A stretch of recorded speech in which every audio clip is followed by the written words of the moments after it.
সম্মানিত উপস্থিতি, যাবতীয় প্রশংসা, হামদ ও সানা মহাপরাক্রমশালী আল্লাহ সুবহানাহু তাআলার শানে নিয়োজিত, যার অপরিসীম দয়া, সীমাহীন রহমত, অগণিত করুণার বদৌলতে আজকে আমরা এখানে একটি মনোরম পরিবেশে পবিত্র কোরআন এবং সহিহ হাদিসের আলোচনা শোনার জন্য একত্রিত হতে পেরেছি। সকলেই বলি আলহামদুলিল্লাহ।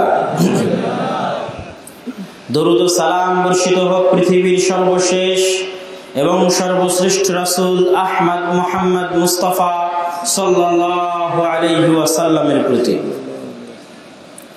আজকে অত্র মজলিসে আমার সংক্ষিপ্ত আলোচনার বিষয়বস্তু জান্নাতে যাওয়ার রাস্তা বা পথ, সহজ উপায়, সহজ পদ্ধতি। আল্লাহ সুবহানাহু তাআলা এই আসমান, এই জমিন, এই নক্ষত্ররাজি, সূর্য, তারকা, চন্দ্র, গ্রহ, মানুষ, জিন, পশু পাখি সবকিছু সৃষ্টি করার পেছনে একটি মহৎ উদ্দেশ্য আছে। সুবহানাকা মা খালাকতা হাযা বাতিলা। কোন মানুষ যদি গভীরভাবে আল্লাহর এই পৃথিবী সৃষ্টির চিন্তা ভাবনা করে, গবেষণা করে, আল্লাহ নিজে কোরআনে বলছেন, ইন্না ফি ইখতিলাফিল লাইলি ওয়ান নাহার লাআয়াতুল লিউলিল আলবাব। নিশ্চয় রাত থেকে দিন হওয়া, দিন থেকে রাত হওয়া, এই যে পৃথিবীর সময়ের গতি, পৃথিবীর সৃষ্টি রহস্য, এটি নিয়ে যদি মানুষ সামান্য পরিমাণ চিন্তা করত, তাহলে মানুষ এই বাক্য বলতে বাধ্য হতো যে সুবহানাকা মা খালাকতা হাযা বাতিলা।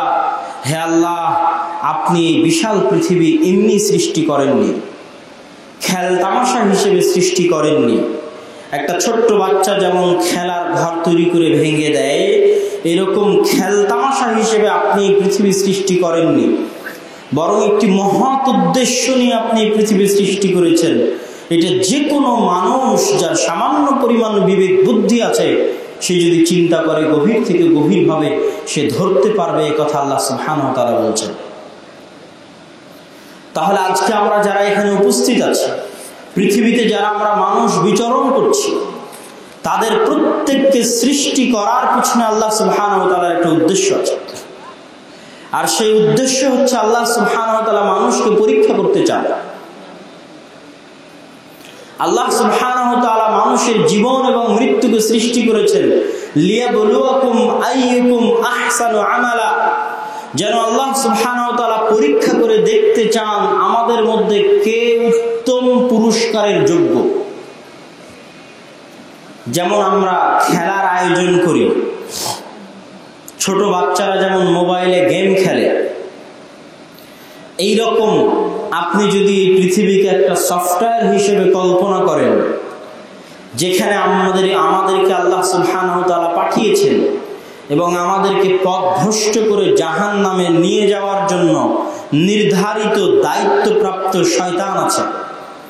আর আমরা যেন জাহান্নামে না যাই, যেন জান্নাতে যাই, এই জন্য আমাদের পথ দেখানোর জন্য যুগে যুগে নবী রাসূল এবং আসমানি কিতাব পাঠানো হয়েছে।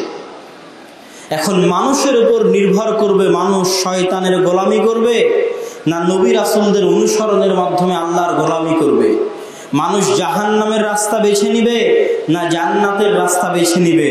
দুই পথই আমার এবং আপনার সামনে খোলা।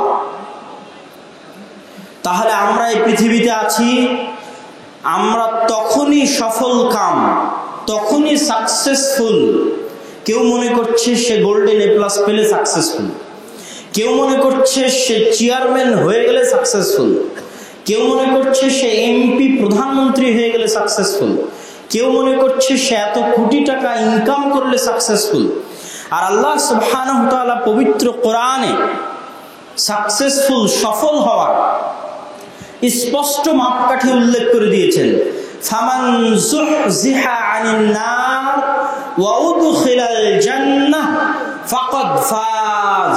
পৃথিবীতে কোটি টাকার মালিক থাকুক, পৃথিবীতে যে যত ক্ষমতার মালিক থাকুক, পৃথিবীতে যার যত ভালো রেজাল্ট থাকুক, যার যত প্রভাব প্রতিপত্তি থাকুক, কেউই প্রকৃত অর্থে সফল নয়।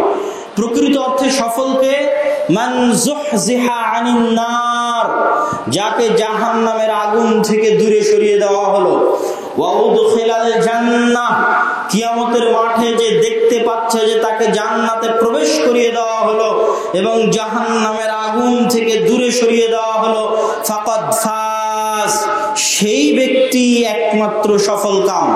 যেটা আল্লাহ সুবহানাহু ওয়া তাআলা পবিত্র কোরআনের বহু জায়গায় বলেছে, উলাইকা হুমুল মুফলিহুন, আর তারাই সাকসেসফুল, তারাই সফলকাম, যারা কিয়ামতের মাঠে জাহান্নামের আগুন থেকে বেঁচে গেল এবং জান্নাতে প্রবেশ করতে পারলো, তারা প্রকৃত অর্থে সফল, প্রকৃত অর্থে সাকসেসফুল। এই জিনিসটা আমাদের সাধারণ সমাজের আমরা যারা মানুষ উঠা বসা করি, চলাফেরা করি, তাদের মধ্যে কতজন বুঝি? এই পৃথিবী সৃষ্টির রহস্য কতজন বুঝি? আমাদের সৃষ্টি করার রহস্য কতজন বুঝি? আমাদের পরীক্ষা করার মাধ্যম কতজন বুঝি? কিভাবে আমরা পথভ্রষ্ট হতে পারি, কোন পথটা সফলতার, কোন পথটা ব্যর্থতার, এটা আমরা কতজন বুঝি? আমাদের কাছে তাৎক্ষণিক সফলতাই মনে হয় সফলতা, শর্ট টার্ম সফলতাই মনে হয় সফলতা, আর দীর্ঘস্থায়ী চিরস্থায়ী বাসস্থানের জন্য, অনন্তকালের বাসস্থানের জন্য কিছু করাকে আমরা কোনো সময় গুরুত্ব হিসেবে দেখতে চাই না বা বুঝতে চাই না। কিন্তু আল্লাহ সুবহানাহু ওয়া তাআলা সেটাকেই উল্টা হিসেবে পবিত্র কোরআনে মানুষের সামনে পেশ করেছেন। সম্মানিত উপস্থিতি, বলছিলাম জান্নাতে যাওয়ার রাস্তা, সহজ রাস্তা। তার আগে ভূমিকা স্বরূপ আপনাদের সাথে আমার কথা হচ্ছিল যে আল্লাহ সুবহানাহু ওয়া তাআলা মানুষকে সৃষ্টি করেছেন। মানুষের এই পৃথিবীতে যে মানুষগুলো আছে তারা তখনই সফলকাম যখন তারা কোথায় চলে যাবে? কোথায় চলে যাবে? জান্নাতে। আমরা কি সফলকাম যদি আমরা রাষ্ট্র ক্ষমতা পেয়ে যাই? জান্নাত যদি না থাকে আর যদি রাষ্ট্র ক্ষমতা আসে, সফলতা নাই। জান্নাত যদি না থাকে টাকার মালিক হই, সফলতা আছে? নাই। জান্নাত যদি না থাকে ক্ষমতার মালিক হই, সফলতা আছে? নাই। আসল সফলতা কি পাওয়া? জান্নাত পাওয়া। এই জন্য রাসূলুল্লাহ সাল্লাল্লাহু আলাইহি ওয়াসাল্লামের যত সাহাবী ছিল, যত অনুসারী ছিল, সকলের একটাই উদ্দেশ্য ছিল যে কোনো মূল্যে জান্নাতের নিশ্চয়তা রাসূলুল্লাহ সাল্লাল্লাহু আলাইহি ওয়াসাল্লামের কাছে থেকে নেওয়া, যে কোনো মূল্যে, যেভাবে সম্ভব জান্নাত নেওয়া। আর আল্লাহ সুবহানাহু ওয়া তাআলা পবিত্র কোরআনে যেভাবে সম্ভব মানুষকে জান্নাতের রাস্তা দেখানোর চেষ্টা করেছেন। যেমন রাসূলুল্লাহ সাল্লাল্লাহু আলাইহি ওয়াসাল্লাম একদিন হেঁটে যাচ্ছেন তপ্ত মরুভূমিতে। আম্মার, ইয়াসির, সুমাইয়া একই পরিবার। আম্মার রাদিয়াল্লাহু তাআলা আনহু, ইয়াসির রাদিয়াল্লাহু তাআলা আনহু, সুমাইয়া রাদিয়াল্লাহু তাআলা আনহা, তাদের উপর অত্যাচারের স্টিম রোলার চালাচ্ছে আবু জাহাল। রাসূলুল্লাহ সাল্লাল্লাহু আলাইহি ওয়াসাল্লাম পাশ দিয়ে হেঁটে যাচ্ছেন। তিনি বেবাস, লাচার, কোনো কিছু করার ক্ষমতা নাই দেখা ছাড়া, বাধা দেওয়ার ক্ষমতা নাই চুপচাপ দেখে যাওয়া ছাড়া, উদ্ধার করার ক্ষমতা নাই চুপচাপ সয়ে যাওয়া ছাড়া। এরকম একটি বেকট, অসহায়, দুর্বল পরিবেশের মুখোমুখি মুহাম্মদ সাল্লাল্লাহু আলাইহি ওয়াসাল্লাম। তখন তিনি ইয়াসিরের পরিবারকে লক্ষ্য করে বলছেন, মুস্তাদরাকে হাকিমের হাদিস, সাবরান ইয়া ইয়াসির ইন্না মাওইদাকুমুল জান্নাহ, হে ইয়াসিরের পরিবার তোমরা ধৈর্য ধারণ করো এই অত্যাচারের উপর, এই শাস্তির উপর।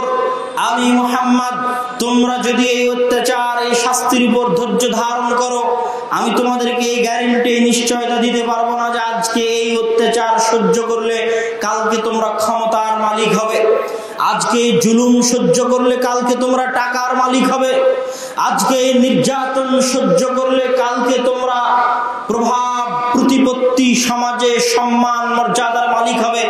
এই ওয়াদা, এই গ্যারান্টি আমি মুহাম্মদ সাল্লাল্লাহু আলাইহি ওয়াসাল্লাম দিতে পারি না, তবে তোমাদেরকে একটা কথা বলি, সাবরান, আজকে এই অত্যাচার, এই নির্যাতন, এই জুলুমের উপর ধৈর্য ধারণ করো। যদি আজকে এই অত্যাচার, এই নির্যাতন, এই জুলুমের উপর ধৈর্য ধারণ করে দিনের পথে টিকে যাও, তাহলে আমি নবী হিসেবে মুহাম্মদ সাল্লাল্লাহু আলাইহি ওয়াসাল্লাম তোমাদের সাথে ওয়াদাবদ্ধ, ইন্না মাউইদাকুমুল জান্নাহ, কিয়ামতের মাঠে আমি তোমাদেরকে জান্নাত নিয়ে দিতে পারবো ইনশাআল্লাহ। তাহলে ইয়াসির, আম্মার, সুমাইয়া রাদিয়াল্লাহু তাআলা আনহা শহীদ হয়ে গেছেন কিসের তামান্নায়? জান্নাত। সাহাবীদের একটাই চেতনা ছিল জান্নাতে যেতে হবে। যে একবার জান্নাতের রহস্য বুঝেছে, আল্লাহর কাছে ফিরে যাওয়ার মজা বুঝেছে, ওই আত্মা নফস মুতমাইন্নাহ যখন করোনার ভয়ঙ্কর সময়, রাজশাহীর যেটা সবচেয়ে ভয়ঙ্করতম করোনার ওয়ার্ড, সেই করোনার ওয়ার্ডেও আমার এক 2 সপ্তাহ কাটানোর সুযোগ হয়েছে বিভিন্ন কাজে, নিজের অসুস্থতার জন্য নয়। ওই সময় আমি দেখেছি নফসে মুতমাইন্নাহ কাকে বলে। যে আত্মা বাঁচার জন্য ছটপট করছে, ঠিক আছে, বাঁচার জন্য ছটপট করা ভালো, বাঁচতে চাওয়া ভালো, কিন্তু আল্লাহ সুবহানাহু তাআলার সাক্ষাৎ থেকে পালানোর ভয়ে নয়, আল্লাহ সুবহানাহু তাআলার সাক্ষাতের ভয়ে বাঁচতে চাওয়া অনেক অনেক গুণে খারাপ।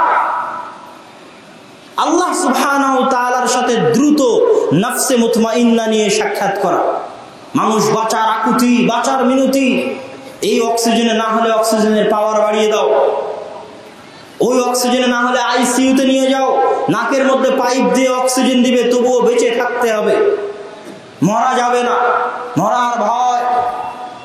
অথচ যদি নফস মুতমাইন্না হয়, ইয়া আইয়াতুহান নফসুল মুতমাইন্না ইরজিই ইলা রাব্বিক রাযিয়াতাম মারযিয়া, আত্মা যদি মুতমাইন হয়, আল্লাহর সাথে সাক্ষাতের জন্য 24 ঘন্টা প্রস্তুত থাকে, ওই আত্মা কি মৃত্যুর ভয়ে পালাতে পারে? অসম্ভব, পালাতে পারে না। কোন আত্মা মৃত্যুর ভয়ে পালায়? যে আত্মা আল্লাহর সাথে সাক্ষাৎ করতে ভয় পায়, আল্লাহর দিকে ফিরে যেতে ভয় পায়। সাহাবীদের আত্মা ছিল মুতমাইন্না, কত দ্রুত আল্লাহর সাথে সাক্ষাৎ করা যায়। তারা আল্লাহ সুবহানাহু ওয়া তাআলার সাথে সাক্ষাতের নেশায় হাতে থাকা খেজুর পর্যন্ত মুখে দেয়। যখন বুঝতে পেরেছে যে এখন যদি আমার মৃত্যু হয়, তাহলে এই মৃত্যুর পরে আমার আল্লাহ রাব্বুল আলামিনের সাথে সাক্ষাৎ হবে এবং আমি নিশ্চিত জান্নাতে চলে যাব, তখন তারা দুনিয়ার সব কিছুর উপর জান্নাতকে, দ্বীনকে প্রাধান্য দিয়েছে।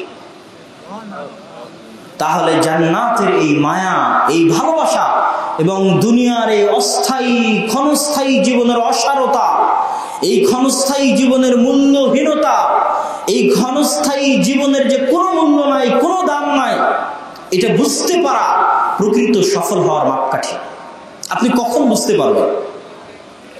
আপনি পৃথিবীতে যত কিছুই করেন, যত বড় রাজা হন, বাদশাহ হন, ধনী হন, কোটিপতি হন, ব্যবসায়ী হন, আপনার লাস্ট রেজাল্ট কি? আপনাকে মরতে হবে না? হবে না? ইন্নাকা মাইয়িতুন ওয়া ইন্নাহুম মাইয়িতুন, কুল্লু নাফসিন যায়িকাতুল মাউত। তোমরা যেখানেই পালিয়ে যাও না কেন, যেখানেই পালিয়ে বেড়াও না কেন, মৃত্যুর সাথে তোমাদের সাক্ষাৎ হবেই হবে। তোমরা যেই মৃত্যু থেকে পালিয়ে বেড়াচ্ছ, এই মৃত্যুর সাথে একদিন তোমাদের মোলাকাত হবেই হবে। তাহলে যতই টাকার মালিক হই, মরতে একদিন হচ্ছে, এটা লাস্ট রেজাল্ট। যতই ক্ষমতার মালিক হই, মারা একদিন যেতে হচ্ছে, এটা লাস্ট রেজাল্ট। যতই ভালো রেজাল্ট করি, সার্টিফিকেট থাক, চাকরি থাক, মারা একদিন যেতে হচ্ছে, এটাই লাস্ট রেজাল্ট। অতএব যেহেতু মারা যেতে হচ্ছে, এবং পৃথিবীর কোনো টেকনোলজি, পৃথিবীর কোনো ডাক্তার, মানুষও যখন মারা যায় তখন রূহ কোথায় যায়, রূহ কাকে বলে, রূহ কি, এই সম্পর্কে পৃথিবীর কোনো বিজ্ঞানী, পৃথিবীর কোনো ডাক্তার এখন পর্যন্ত ব্যাখ্যা দিতে পারেনি, কিয়ামত পর্যন্ত ব্যাখ্যা দিতে পারবে না। সম্ভব নয় ব্যাখ্যা দেওয়া। তাহলে যে রূহ আমার ভিতরে ছিল, এখন নাই, ওই রূহটা যেখানে ফিরে গেল সেখানে বিচার হবে। আর আমার এই শরীর দুনিয়াতে তৈরি হয়েছে, রূহ কি দুনিয়াতে তৈরি হয়েছে? রূহ কোথায় থেকে আসছে? কোথায় থেকে আসছে? আল্লাহর কাছ থেকে আসছে, আসমান থেকে আসছে। মায়ের পেটে যখন ৪৪ তখন ফেরেশতা রূহ ফুঁকে দিয়ে গেছে। পৃথিবী পরিচালনায় আল্লাহর যে সিস্টেম আছে, ওই সিস্টেমের মধ্যে আমার অন্তরে রূহ দেওয়ার দায়িত্বশীল ফেরেশতা আছে, আবার ওই রূহ নিয়ে যাওয়ার দায়িত্বশীল ফেরেশতা আছে। টাইম টেবিল ফিক্সড করা আছে, ফিক্সড টাইম টেবিলের 1 সেকেন্ড আগে 1 সেকেন্ড পরে হবে না। যেই সময় বলা আছে ওই সময় রূহ দিয়ে গেছে, যেই সময় নির্ধারণ করা আছে ওই সময় রূহ নিয়ে চলে যাবে। তাহলে রূহ পৃথিবীতে সৃষ্টি হয় না, রূহ আল্লাহ পাঠিয়েছেন। ওই রূহ পুনরায় যেখানে ফিরে যাবে সেখানে বিচার হবে। সম্মানিত উপস্থিতি, এই জন্য বলছিলাম আমাদের সবচেয়ে বড় সফলতা হচ্ছে আমরা যদি কোথায় যেতে পারি, কোথায় যেতে পারি? আল্লাহ সুবহানাহু ওয়া তাআলা পবিত্র কোরআন মাজিদে বলছেন, ইন্নাল্লাহা আশতারা মিনাল মুমিনিনা আনফুসাহুম ওয়া আমওয়ালাহুম বিআন্না লাহুমুল জান্নাহ। আল্লাহ সুবহানাহু ওয়া তাআলা আপনাদের সাথে ব্যবসা করতে চায়। দুনিয়াতে অনেক ব্যবসা আছে, সবাই কম বেশি ব্যবসার সাথে সম্পৃক্ত, সবাই কম বেশি টাকার লাভ বুঝে। আল্লাহ এই আয়াতে আপনার সাথে ব্যবসা করতে যাচ্ছেন। ইন্নাল্লাহা আশতারা মিনাল মুমিনিন, আল্লাহ কিনে নিতে চায় আপনাদের নিকট থেকে, আল্লাহ আপনাদের নিকট থেকে কিনে নিতে চায় আনফুসাহুম, আপনাদের জীবন, ওয়া আমওয়ালাহুম, আপনাদের ধন সম্পদ। কি বিক্রি করবে আল্লাহ? বিআন্না লাহুমুল জান্নাহ, জান্নাত বিক্রি করবেন। কে কিনবে জান্নাত? জান্নাত কিনবে কে? আল্লাহ বিক্রি করবেন, ব্যবসা করবেন। মানুষের সাথে আল্লাহ ব্যবসার ঘোষণা দিয়েছেন। আলা আদুল্লুকুম বিতিজারা, আমি কি তোমাদের বলে দেব না একটি ব্যবসার কথা, যেই ব্যবসা তোমরা করবে আল্লাহর সাথে? আল্লাহ বিক্রি করবেন জান্নাত, আর তোমরা কিনবে জান্নাত। কি দিয়ে? টাকা দিয়ে জান্নাত কিনবে, জীবন দিয়ে জান্নাত কিনবে। ইন্নাল্লাহা আশতারা মিনাল মুমিনিনা আনফুসাহুম ওয়া আমওয়ালাহুম, আল্লাহ মুমিনদের জীবনকে কিনে নিয়েছেন, মুমিনদের ধন সম্পদকে কিনে নিয়েছেন। কিসের বিনিময়ে? কি বিক্রি করার বিনিময়ে? জান্নাত বিক্রি করার বিনিময়ে। কে কিনবে? কিনার লোক কোথায়? এই জন্য বলা হয়, এই আয়াত প্রমাণ করে যে ইবাদত দিয়ে যত বেশি পরিমাণে জান্নাত কেনা যায়, তার চেয়ে বেশি পরিমাণে জান্নাত কেনা যায় দান করার মাধ্যমে, তার চেয়ে বেশি পরিমাণে জান্নাত কেনা যায় শহীদ হওয়ার মাধ্যমে। দান করলে জান্নাত কিনা যায়। সরাসরি আল্লাহ বলছেন আপনার টাকা দিয়ে আল্লাহ জান্নাত বিক্রি করবে, তথা আপনি যত বেশি পরিমাণে দান করবেন, অন্য কোথাও যদি ভুল ত্রুটি থাকেও, গুনাহ থাকে, পাপ থাকে, দানের বিনিময়ে আল্লাহ সেগুলো মাফ করে দিবেন, এবং ওই টাকার বিনিময়ে আল্লাহ সুবহানাহু ওয়া তাআলা আপনাকে জান্নাত দিবেন কিয়ামতের মাঠে ইনশাআল্লাহ। সম্মানিত উপস্থিতি, আমি আলোচনা করছিলাম জান্নাত এবং সহজে আমরা কিভাবে জান্নাত যাব। আজকে এই সংক্ষিপ্ত বক্তব্যের মধ্যে সহজে জান্নাতে যাওয়ার দুটি উপায় বলি। কয়টা উপায়? পিছন পর্যন্ত কয়টা উপায়? মাত্র দুটি উপায়। মাত্র কয়টি? মাত্র দুইটা উপায় সহজে জান্নাতে যাবেন। এক, 5 ওয়াক্ত সালাত মসজিদের সাথে জামাতে আদায় করা, মসজিদ বদ্ধ থাকা, জামাত বদ্ধ থাকা। কলবুহু মুআল্লাক বিল মসজিদ, রাসূলুল্লাহ সাল্লাল্লাহু আলাইহি ওয়াসাল্লাম বলছেন, কঠিন কিয়ামতের মাঠে যখন আল্লাহর বিশেষ ছায়া ব্যতীত কোনো ছায়া থাকবে না, তখন যে 7 শ্রেণীর মানুষকে আল্লাহর বিশেষ ছায়া দেওয়া হবে, তার মধ্যে এক শ্রেণীর মানুষ হচ্ছে যার অন্তর বাঁধা আছে রশি দিয়ে। কিসের সাথে? কিসের সাথে?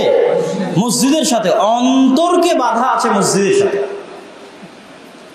সে কিয়ামতের মাঠে বিশেষ ছায়া পাবে। তো আমি এই পয়েন্টের ভিতরে আস্তে আস্তে ঢুকতেছি, তার আগে ভূমিকা স্বরূপ কয়েকটা কথা বলি।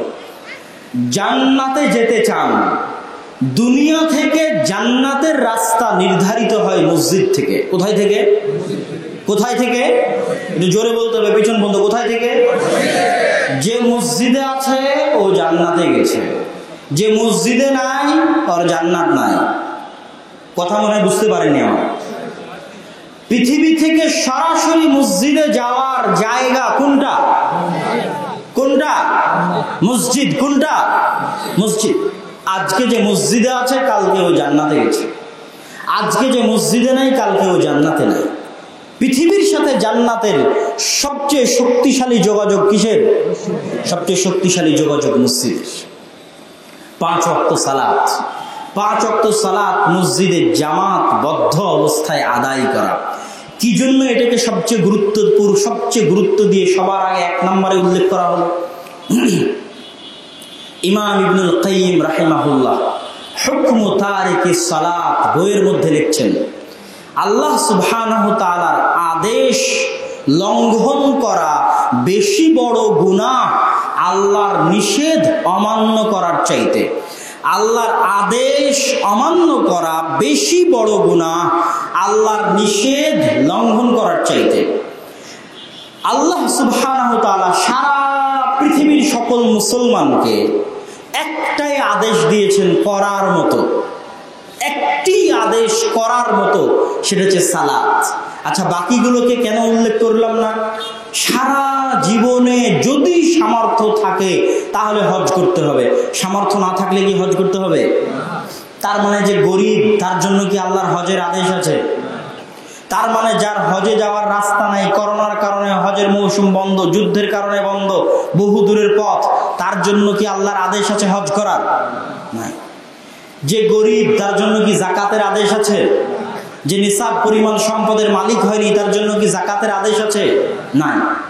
সারা বছরে 1 মাস মাত্র সিয়াম পালন করতে হবে, তবুও সেই 1 মাস সিয়াম পালনে আল্লাহ অনেক ছাড় দিয়েছে। অসুস্থ হলে অন্য সময় আদায় করে নিবে, চিরস্থায়ী অসুস্থ হলে তার পরিবর্তে ফিদিয়া দিয়ে দিবে, মুসাফির হলে পরে আদায় করে নিবে, অনেক ছাড়। কিন্তু আল্লাহর একটি মাত্র আদেশ, যে আদেশের কোনো শর্ত নাই, কে গরিব কে ধনী, কে পবিত্র কে অপবিত্র, কে অজু করে আছে কে অজু করে নাই, কার কাপড় আছে কার কাপড় নাই, কার কাপড় পবিত্র কার কাপড় পবিত্র নয়, কে কেবলা চিনে কে কেবলা চিনে না, কে দাঁড়িয়ে পড়তে পারে কে দাঁড়িয়ে পড়তে পারে না, কে শুয়ে পড়তে পারে কে শুয়ে পড়তে পারে না, কে বসে পড়তে পারে কে বসে পড়তে পারে না। সকল প্রশ্নের ঊর্ধ্বে উঠে মানুষ মাত্রই, মুসলিম মাত্রই যেই কাজটি করতে বাধ্য, যেখান থেকে বাঁচার কোনো রাস্তা, কোনো উপায়, কোনো ছাড়, কোনো ফিদিয়া, কোনো কাফারা, কোনো টাকা, কোনো বদল কিছুই নাই, সেই একটি মাত্র আদেশ কি? জোরে বলেন, একটি মাত্র আদেশ কি? সালাত। তাহলে আর যত আল্লাহর নিষেধ আছে ওগুলো অমান্য করলে যা গুনাহ হবে তার চেয়ে বেশি বড় গুনাহ হবে সালাতের আদেশ অমান্য করলে। এবার ইবনুল কাইয়িম রাহিমাহুল্লাহ একটা একটা করে গুনাহ লিখছেন আর বলছেন তার চেয়ে বড় গুনাহ সালাত ছেড়ে দেওয়ার গুনাহ। কিভাবে? বলছেন, একজন নিরপরাধ মানুষকে হত্যা করার গুনাহের চাইতে বড় গুনাহ সালাত ছেড়ে দেওয়ার গুনাহ। কল্পনা করে একটা একটা করে গুনাহ ইবনুল কাইয়িম রাহিমাহুল্লাহ ওখানে নোট করেছে। একজন নিরপরাধ মানুষকে হত্যা করার গুনাহের চাইতে বড় গুনাহ সালাত ছেড়ে দেওয়ার গুনাহ। সুদ খাওয়ার চাইতে বড় গুনাহ সালাত ছেড়ে দেওয়ার গুনাহ। ঘুষ খাওয়ার চাইতে বড় গুনাহ সালাত ছেড়ে দেওয়ার গুনাহ। জেনা করার চাইতে বড় গুনাহ সালাত ছেড়ে দেওয়ার গুনাহ। মদ খাওয়ার চাইতে বড় গুনাহ সালাত ছেড়ে দেওয়ার গুনাহ।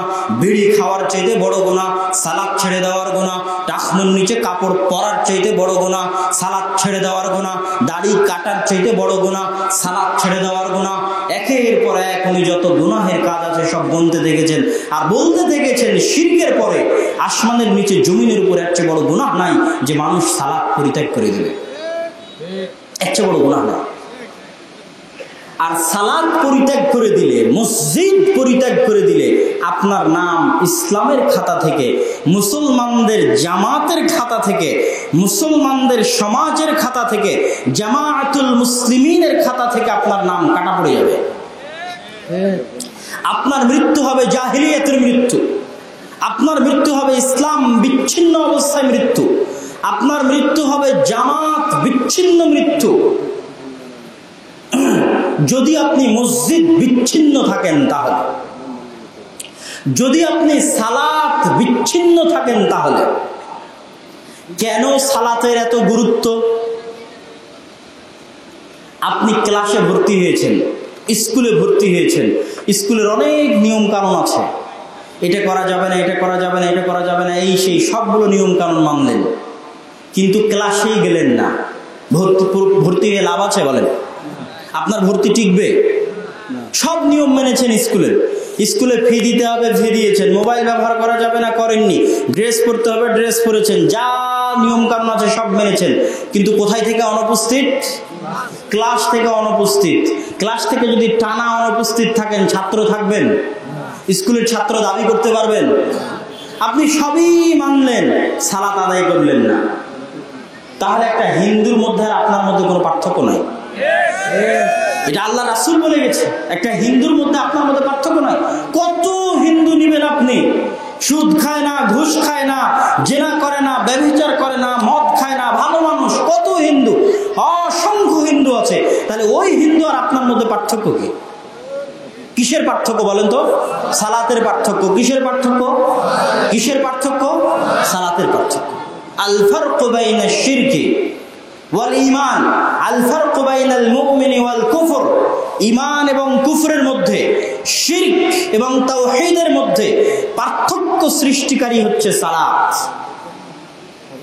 সালাত ব্যতীত কোনো মুসলমানের জীবন, মসজিদ ব্যতীত কোনো মুসলমানের জীবন কল্পনা করা সম্ভব নয়। রাসূল সাল্লাল্লাহু আলাইহি ওয়াসাল্লামের একটি হাদিস শুনেন।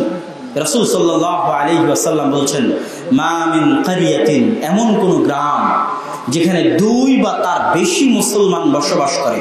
সর্বনিম্ন কতজন মুসলমান বসবাস করে? 2 জন।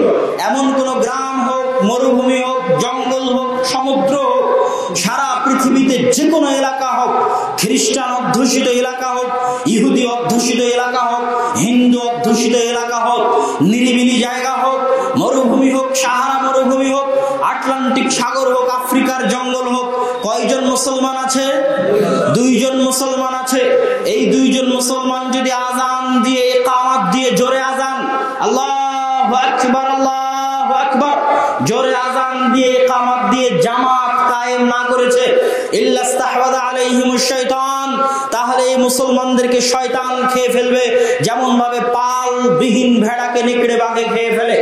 পালবিহীন ভেড়া যেমন জামাত বিচ্ছিন্ন, এই মুসলমান যেখানে 2 জন মুসলমান এক জায়গায় আছে কিন্তু আজান ইকামত দিয়ে সালাত জামাতে কায়েম হয় না, এই মুসলমানেরা তেমনি মুসলমানদের জামাত বিচ্ছিন্ন।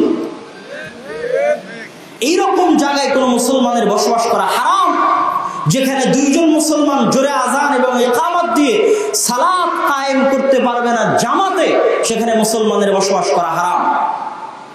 মুসলমানদের জামাতের সাথে থাকা অর্থই হচ্ছে মসজিদের সাথে থাকা। মসজিদের সাথে থাকা অর্থই হচ্ছে জামাতবদ্ধ জীবন যাপন করা। মসজিদ বিচ্ছিন্ন কোন রাস্তা জান্নাত পর্যন্ত পৌঁছতে পারে না। জান্নাতের রাস্তা মসজিদ থেকে শুরু হয়, জান্নাতে যাওয়ার সহজ রাস্তা মসজিদ থেকে শুরু হয়।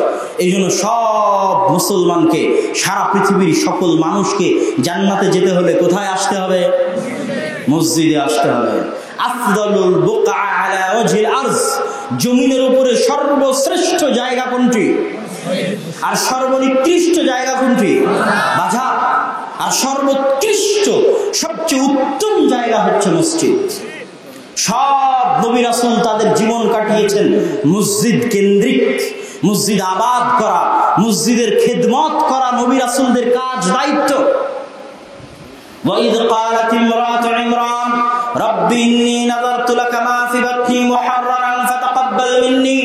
যখন ইমরানের স্ত্রী আল্লাহকে বললেন, আল্লাহ আমার পেটে যে সন্তান আছে এই সন্তানকে তোমার রাস্তায় ওয়াকফ করে দিলাম, তুমি কবুল করো।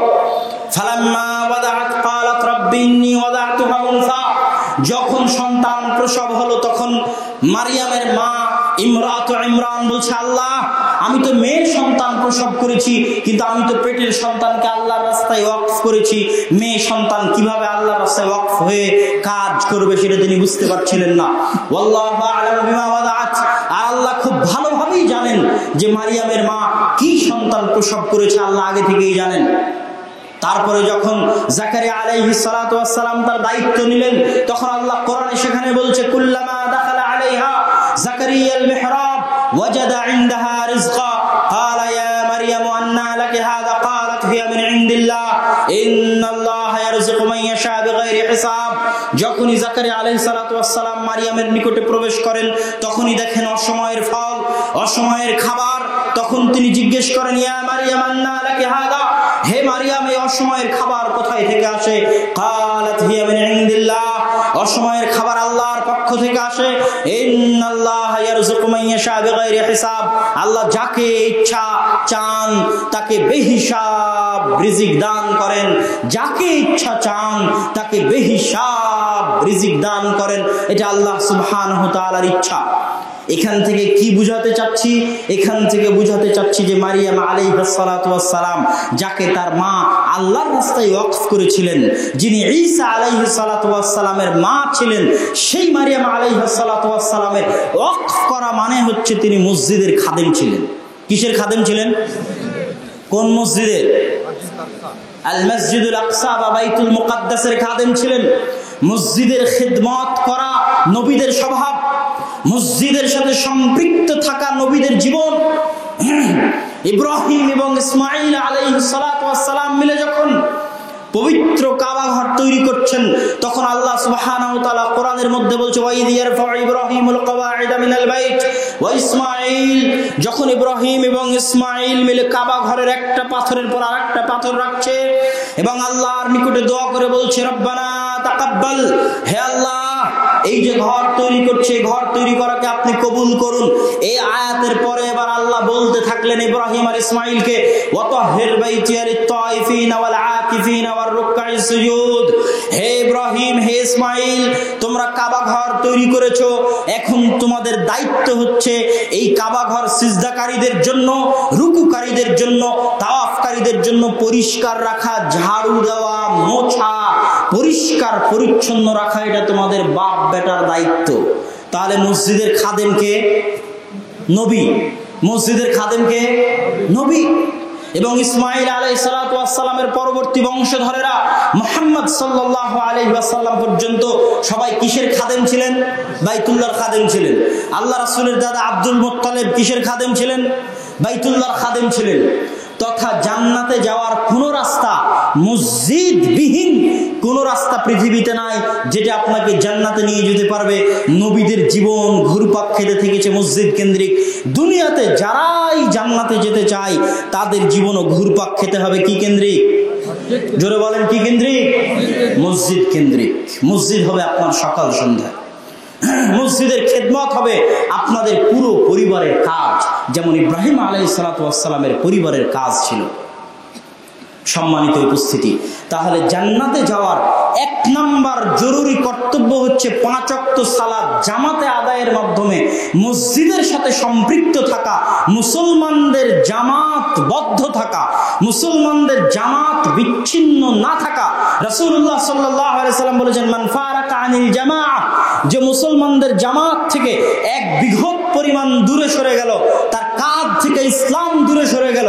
যে মুসলমানদের জামাত থেকে বিচ্ছিন্ন হয়ে গেল তার জাহিলিয়াতের মৃত্যুবরণ হবে।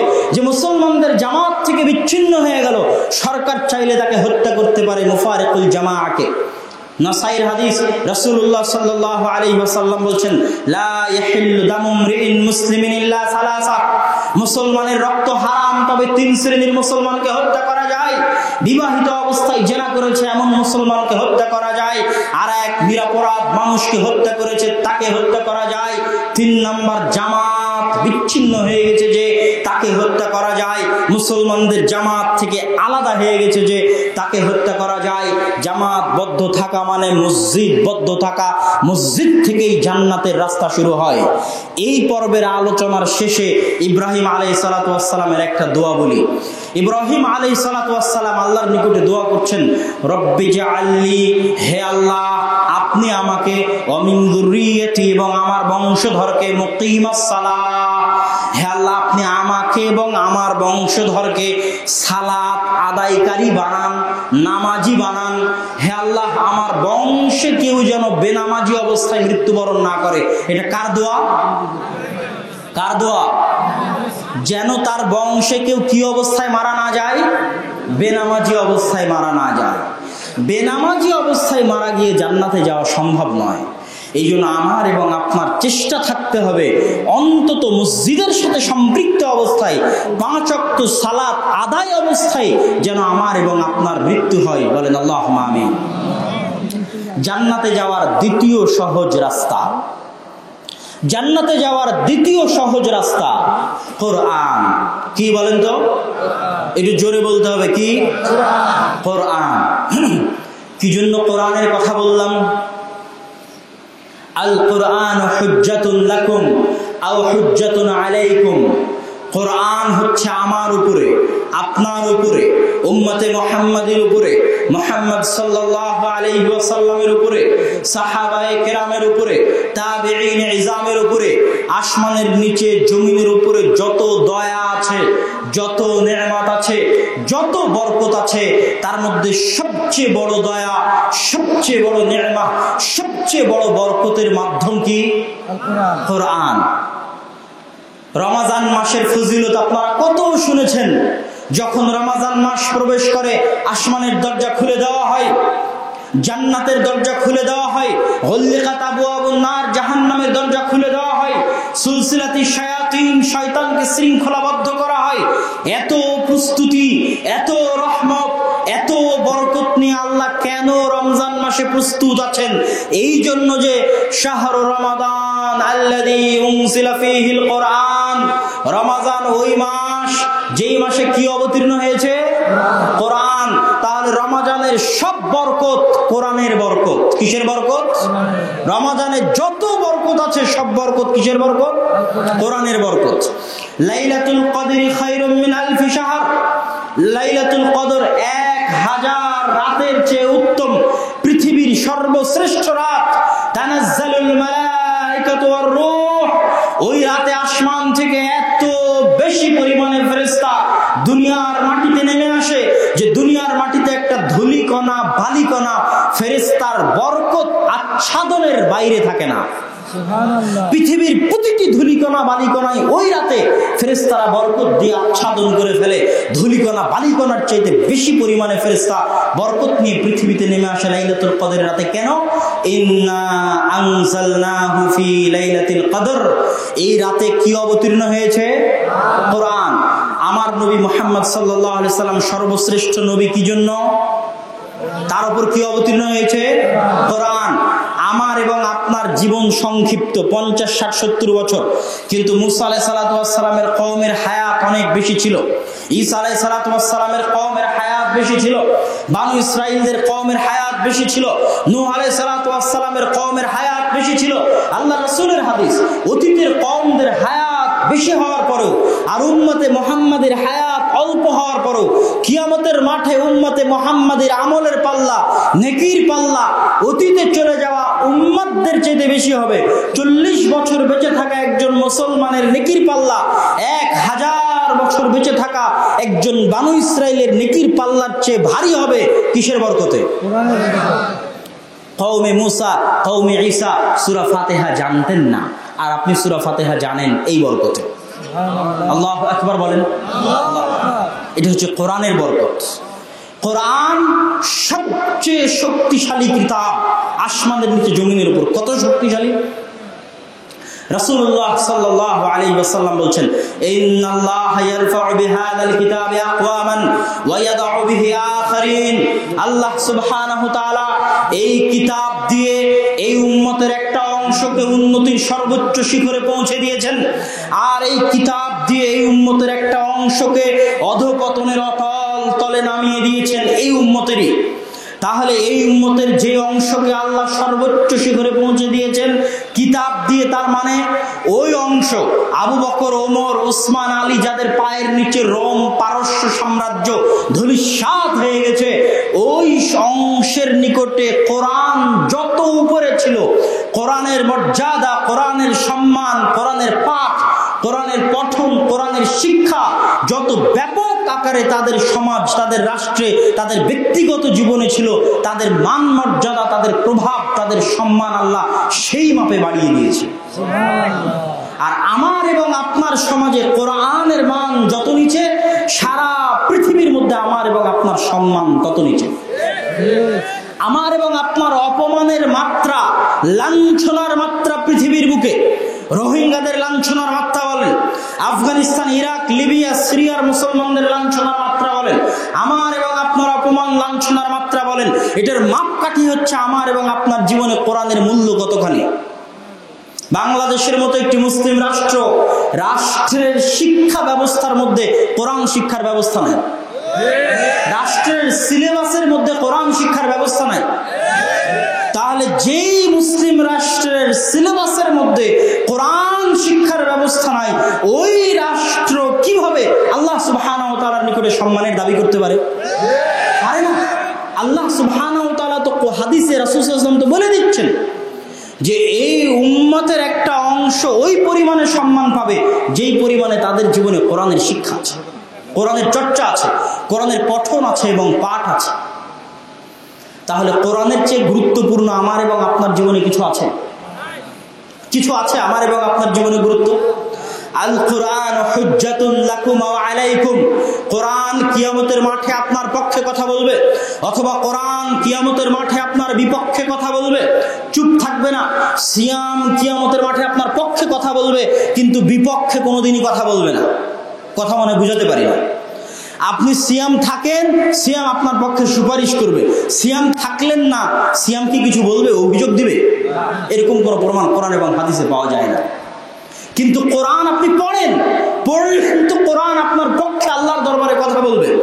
আর কোরআন পড়লেন না তো কোরআন কিয়ামতের মাঠে আপনার বিপক্ষে আল্লাহ সুবহানাহু ওয়া তাআলার সামনে নালিশ করবে। কোরআনের একটা হক আছে।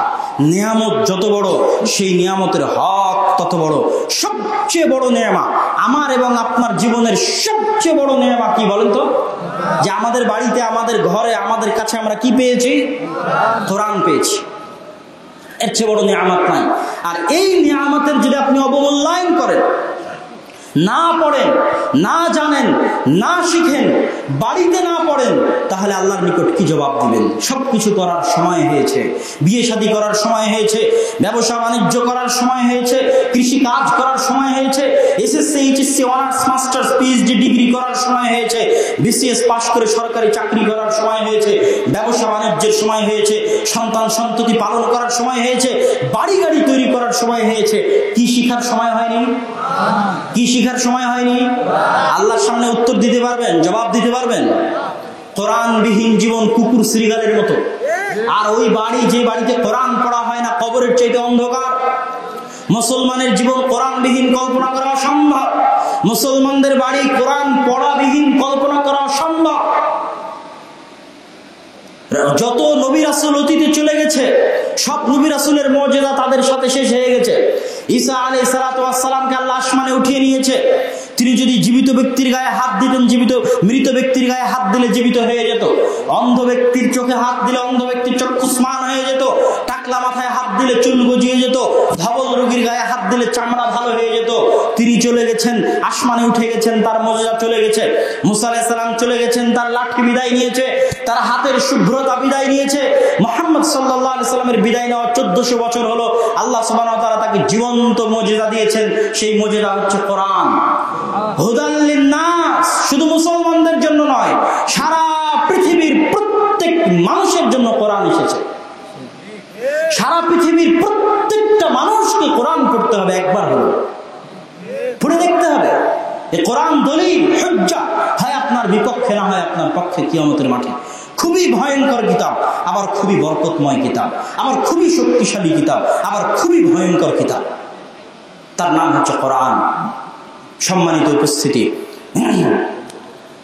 কিন্তু দুঃখজনক হলেও সত্য যে আমাদের সমাজে আজ kindergarten school, BRAC school, English medium school, সরকারি বেসরকারি স্কুল, যেগুলোর একটা সিলেবাসের মধ্যে কোরআনের শিক্ষা নাই, এগুলোর দৌরাত্ম্য তো আছেই। পাশাপাশি যেখানে সামান্য কোরআন শিক্ষার ব্যবস্থা ছিল, সেই মসজিদগুলো থেকেও মক্তব বন্ধ হয়ে যাচ্ছে। তাহলে মুসলমানের সন্তানেরা কোরআন শিখবে কোথায়? কোরআনবিহীন যে প্রজন্ম বড় হচ্ছে, প্রজন্ম যাবে কোথায়? আপনারা যারা সামনে বসে আছেন, যারা কোরআন জানেন না, তারা কি করবেন? বহু মানুষ জিজ্ঞেস করে, শায়েখ আব্দুল্লাহ ভাই উস্তাদজি জ্ঞান অর্জন করতে চাই, দ্বীন শিখতে চাই, কোন শায়েখের বক্তব্য শুনবো, কোন শায়েখের বই পড়বো? আমি জিজ্ঞেস করি আপনি কি কোরআন পড়তে পারেন? তখন 90% ক্ষেত্রে উত্তর আসে কোরআন পড়া জানি না। আমি পাল্টা উত্তর দিই এমত অবস্থায়, যে অবস্থায় আপনি কোরআন পড়া জানেন না, ওই অবস্থায় অন্য শায়েখের বক্তব্য শোনা গুনাহের কাজ। যে অবস্থায় আপনি কোরআন পড়া জানেন না, ওই অবস্থায় অন্য শায়েখের বই পড়া গুনাহের কাজ। সবার আগে আপনাকে কোরআন পড়া শিখতে হবে, বাধ্যতামূলক ফরজ। কোরআন পড়া শিখতে হবে। কোরআন না পড়ে কোনো মুসলমানের জীবনযাপন হতে পারে না। সেখানে আজকে মসজিদগুলো থেকে মক্তব উঠে যাচ্ছে, কোরআন শিক্ষার ব্যবস্থা উঠে যাচ্ছে। সরকারিভাবে তো নাই, যে স্কুল কলেজগুলো আছে সেগুলো তো নাই। মসজিদেও যদি না থাকে প্রজন্ম শিখবে কোথায় কোরআন?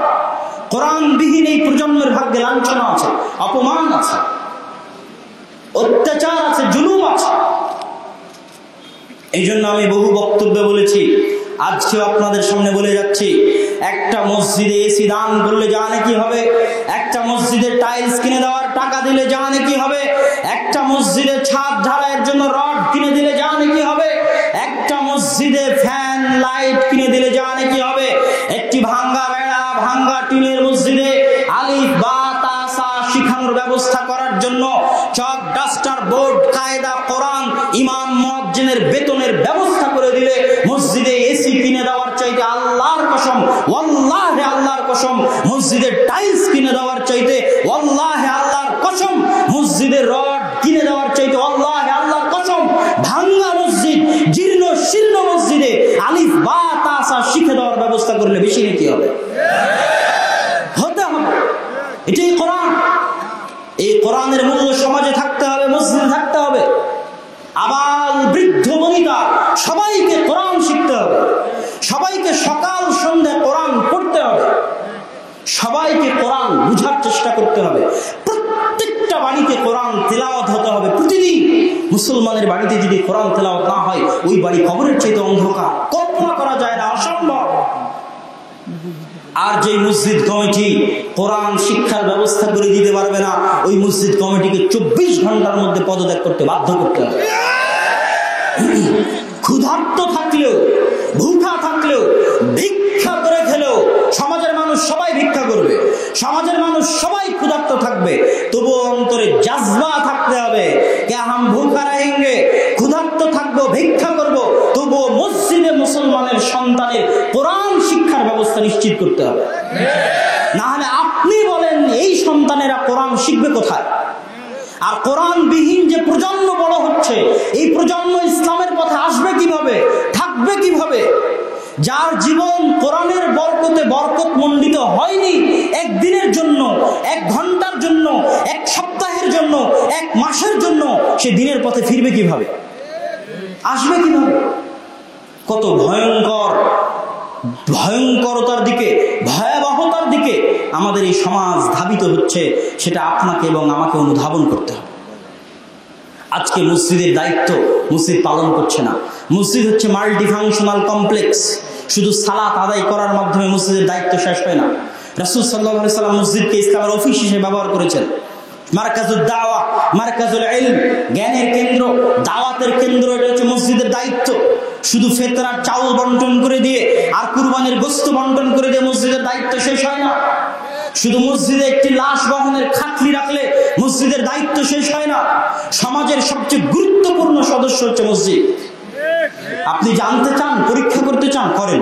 আজকে সারা বাংলাদেশে যত মসজিদ আছে, মেইন বাজারে, মেইন পয়েন্টে যত 1 তালা 2 তালা 10 তালা এসিওয়ালা টাইলসওয়ালা যত মসজিদ আছে, সব মসজিদ যদি আপনি আজকে উঠিয়ে দেন কোন এনজিওর হাতে, কোন খ্রিস্টান মিশনারির হাতে, এরা সারা দেশে 1 মাসের মধ্যে, 1 সপ্তাহের মধ্যে বিপ্লব নিয়ে আসে।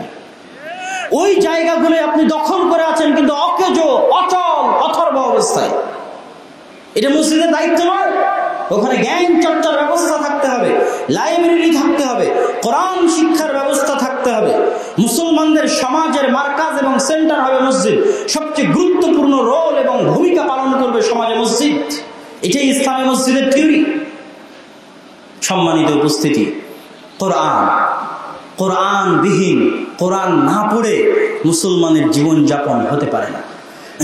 কোরআন কেন এত গুরুত্বপূর্ণ, কোরআন কেন এত বরকতওয়ালা, কোরআন কেন এত শক্তিশালী, কোরআন কেন এত পাওয়ারফুল? এই জন্য যে আসমানের নিচে জমিনের উপরে আল্লাহর জাত রব্বুল আলামিনের সত্তা, আরশে আজিমের যিনি মালিক, সেই মালিকের সত্তার দিকে, সেই মালিকের জাতের দিকে, জান্নাত এবং জাহান্নামের যিনি মালিক, রব্বুস সামাওয়াতি ওয়াল আরজ, আসমান এবং জমিনের যিনি মালিক, সেই মালিকের জাতের দিকে, সত্তার দিকে সম্পৃক্ত করা যেতে পারে এরকম কিছুই পৃথিবীতে নাই। সরাসরি সম্পৃক্ত করার মতো কিছু পৃথিবীতে নাই। আপনি একটা একটা করে জিজ্ঞেস করলে অ্যান্সার হবে সব একই অ্যান্সার হবে। আপনি বলবেন আসমান কি? আল্লাহর সৃষ্টি। জমিন কি? আল্লাহর সৃষ্টি। আদম আলাইহিস সালাম কি? আল্লাহর সৃষ্টি। ঈসা আলাইহিস সালাম কি? আল্লাহর না আল্লাহর সন্তান? নাউজুবিল্লাহ। আল্লাহর কি? সৃষ্টি, রব্বুল আলামিনের সৃষ্টি। মুহাম্মদ সাল্লাল্লাহু আলাইহি ওয়াসাল্লাম কি? আল্লাহর সৃষ্টি। আল্লাহ সুবহানাহু ওয়া তাআলার কি? আমি এবং আপনি কি? আল্লাহর সৃষ্টি। তাহলে আসমান এবং জমিন এবং তার মধ্যে যা কিছু আছে সবকিছুই আল্লাহর কি? সৃষ্টি। তবে একটি জিনিস আপনার এবং আমার মাঝে বিদ্যমান আছে যেটা আল্লাহর সৃষ্টি নয়, সরাসরি আল্লাহর জাতের সাথে, রব্বুল আলামিনের সত্তার সাথে ডাইরেক্টলি কানেক্টেড। সেটা হচ্ছে আপনার বাড়িতে আর থাকা কোরআন। সৃষ্টি নয়, আল্লাহর বাণী। আল্লাহর কি? আল্লাহর কি? কথা। আল্লাহর বাণী, আল্লাহর কথা। আমার কথা যেমন সরাসরি আমার দিকে সম্পৃক্ত, আমার ভিতর থেকে বের হয়ে যাচ্ছে আমার কথা, ওই কথার মালিক আমি, সেটা আমার দিকে সম্পৃক্ত হচ্ছে সরাসরি। সারা পৃথিবীতে একমাত্র জিনিস যেটা ডাইরেক্টলি কানেক্টেড রব্বুল আলামিনের সাথে, তথা আসমান এবং জমিনে আল্লাহর চিহ্ন, আল্লাহর আলামা, রব্বুল আলামিনের জাত এবং সত্তার চিহ্ন পৃথিবীতে যেটা সরাসরি তার দিকে সম্পৃক্ত, সেটা কি? তাহলে এর চেয়ে শক্তিশালী কিছু থাকতে পারে পৃথিবীতে? এর চেয়ে পাওয়ারফুল কিছু আছে পৃথিবীতে? এর চেয়ে বরকতের বড় উৎস পৃথিবীতে কিছু আছে? হ্যাঁ, আমরা রব্বুল আলামিনকে দেখতে পাচ্ছি না, কিন্তু রব্বুল আলামিনের সত্তার সাথে সম্পৃক্ত, ডাইরেক্টলি কানেক্টেড একটা আলাম, একটা চিহ্ন আমাদের মসজিদে, আমাদের বাড়িতে, আমাদের ঘরে আছে, কিন্তু আমার এবং আপনার ভাগ্য হয় না একবার পড়ে দেখার, একবার তেলাওয়াত করা। এই জন্য আব্দুর রাজ্জাক বিন ইউসুফ বলেছে দৈনন্দিন কোরআন পড়তে হবে, না পারলে সূরা ইখলাস 3 বার পড়তে হবে। কয়বার? 3 বার।